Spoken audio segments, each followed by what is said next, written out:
और प्रणब दा की बात करते हैं। आज उनका अंतिम संस्कार होना है। दोपहर 2 बजे जो है लोधी रोड शमशान घाट पर उनका अंतिम संस्कार होगा और अंतिम दर्शन के लिए 10 बजे जो है 10 बजे तक का वक्त रखा गया है। वीवीआईपीज जो है वो पहुंचेंगे निवास स्थान पर, उनका पार्थिव शरीर जो है वो रखा जाएगा और फिर अंतिम संस्कार का वक्त जो है वो 2 बजे का। क्योंकि प्रणब दा का जब हम जिक्र करते हैं, एक ऐसा नेता जिसने हर दौर की राजनीति देखी, 3 बार वो प्रधानमंत्री बनते बनते रह जाते हैं और कहा जाता है कि एक ऐसा प्रधानमंत्री जो देश को नहीं मिला, ये बात उनके बारे में कही जाती है। चाहे ट्रबल शूटर कहें, इंदिरा गांधी जो है उनके साथ उनकी राजनीति, राजीव गांधी के साथ, और फिलहाल जो कांग्रेस है उसमें भी एक लंबा वक्त या बदली हुई कांग्रेस के साथ भी उसके बाद कैसे वो राष्ट्रपति बनते हैं और इंडिविजुअल जो अपने फैसले लेने की जो उनकी कला थी उससे कभी कॉम्प्रोमाइज नहीं किया।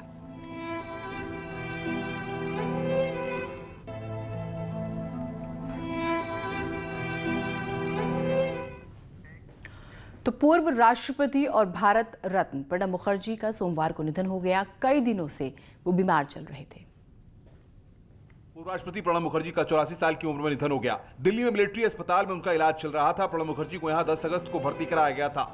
उनकी ब्रेन सर्जरी हुई थी, जिसके बाद उनकी हालत नाजुक होने के चलते उन्हें वेंटिलेटर पर रखा गया था। प्रणब मुखर्जी की गिनती देश के बड़े नेताओं में होती थी। दा का जन्म 11 दिसंबर 1935 को पश्चिम बंगाल के बीरभूम जिले में हुआ था।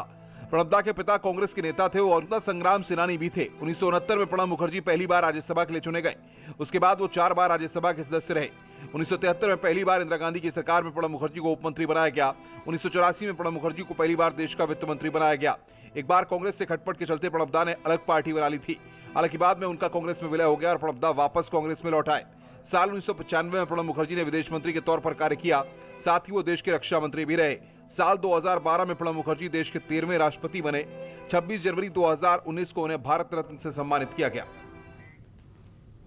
तो पूरे देश में शोक है। प्रणब मुखर्जी के निधन पर देश में 6 सितंबर तक राष्ट्रीय शोक घोषित किया गया है। पूर्व राष्ट्रपति के निधन पर देश में राष्ट्रीय शोक घोषित कर दिया गया है। जैसे ही प्रणब मुखर्जी के निधन की खबर आई, प्रधानमंत्री मोदी ने ट्वीट किया, उन्हें श्रद्धांजलि दी।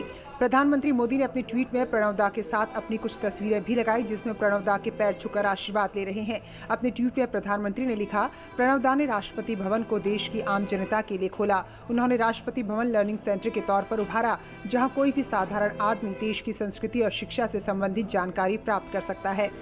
मुख्यमंत्री योगी आदित्यनाथ ने भी ट्वीट कर प्रणब दा के निधन पर दुख व्यक्त किया। योगी ने अपनी ट्वीट में लिखा, पूर्व राष्ट्रपति भारत रत्न श्री प्रणब मुखर्जी का निधन राष्ट्र की अपूरणीय क्षति है। ये सार्वजनिक जीवन में शुचिता, पारदर्शिता, स्पष्टवादिता की प्रतिमूर्ति थे। परिजनों के प्रति मेरी संवेदनाएं। ईश्वर से प्रार्थना है कि दिवंगत आत्मा को अपने परम धाम में स्थान दे।